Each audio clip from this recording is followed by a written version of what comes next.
এতটাই সুস্বাদু এবং মজাদার আজকের এই রেসিপিটি।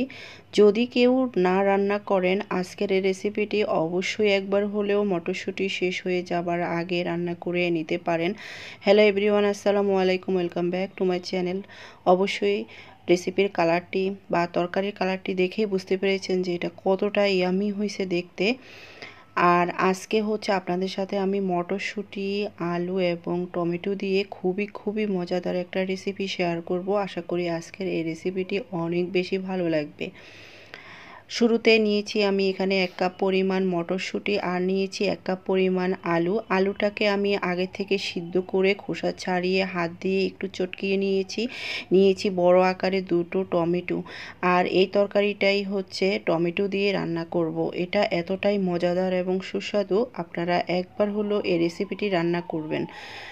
তারপরে সব কিছু রেডি করে রান্না করে নিচ্ছি। শুরুতে পাতিল বসিয়ে চুলায় পরিমাণ মতো তেল দিয়েছি। তেলটা দিয়ে আমি হচ্ছে শুরুতে কাঁচামরিচ এবং শুকনো মরিচ টুকরা করে কেটে নিয়েছিলাম, সেগুলো দিয়ে দিয়েছি শুরুতে। এখন আমি যে পেঁয়াজ কুচি কেটে রেখেছিলাম সেগুলো দিয়ে দিব এই তেলের মধ্যে। আর এই রেসিপিটি কেমন লেগেছে অবশ্যই কমেন্ট করে জানাবেন। আর আজকের এই রেসিপিটি যদি ভালো লাগে অবশ্যই আমার চ্যানেলটিকে সাবস্ক্রাইব করে অল নোটিফিকেশন অন করে দিবেন। এখানে আমি পেঁয়াজ দিয়ে দিলাম। পেঁয়াজ দিয়ে এখন হচ্ছে আমি তেলের মধ্যে ভালোভাবে এগুলা ভেজে নিব। দেখতেই পাচ্ছেন পেঁয়াজ মরিচ ভাজা হয়ে গেছে। এ পর্যায়ে আমি এখন স্বাদ মতো লবণ দিয়ে দিব। লবণটা দিয়ে আমি আরেকটু নেড়ে ছেড়ে এ পর্যায়ে আমি আদা বাটা, রসুন বাটা, জিরা গুঁড়া এগুলা আমি 1 টেবিল চামচ পরিমাণ দিয়ে দিব।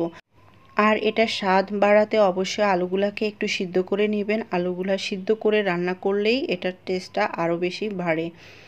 আর এই তো মশলা তো সব দিয়ে দিয়েছি। এবার হচ্ছে আমি এ পর্যায়ে একটু নেড়ে ছেড়ে পরিমাণ মতো হলুদ গুঁড়া এবং মরিচ গুঁড়া দিয়ে দিব। এই তরকারিটাতে একটু জাল হলে আমার কাছে মনে হয় ভালোই লাগে। আর আরেকটি কথা, এই রেসিপিটি অবশ্যই আপনারা রুটি পরোটার সাথেও খেতে পারবেন। রুটি পরোটার সাথে জাস্ট জমে যাবে। পুরি এগুলা দিয়েও কিন্তু অনেক মজাদার লাগে এই রেসিপিটি আমার কাছে। আর আমার এই তরকারিটা ভীষণ পছন্দের। বিশেষ করে আমার বাসায় সবাই এই তরকারিটা অনেক বেশি আমরা পছন্দ করি। শীতের সময় তো এমনি এই তরকারিটা অনেক বেশি ভালোই লাগে। মটরশুঁটি যেহেতু শীতকালেই পাওয়া যায়, তাই আপনারা চাইলে মটরশুঁটি হচ্ছে ফ্রোজেন করে রাখতে পারেন ডিপের মধ্যে। আর আরেকটি জিনিস হচ্ছে আপনাদেরকে আমি শেয়ার করি, সেটা হচ্ছে মটরশুঁটি সবসময় আপনারা হচ্ছে খোসা না ছাড়িয়ে এমনিই রাখতে পারেন আস্তভাবে, কারণ খোসা ছাড়িয়ে রাখলে এটা স্বাদটা তেমন একটা ভালো থাকে না। অবশ্যই খোসা সহ আপনারা ডিপ ফ্রিজে ফ্রোজেন করে রাখবেন। 1 বছর অনায়াসে আপনারা হচ্ছে মটরশুঁটি খেতে পারেন।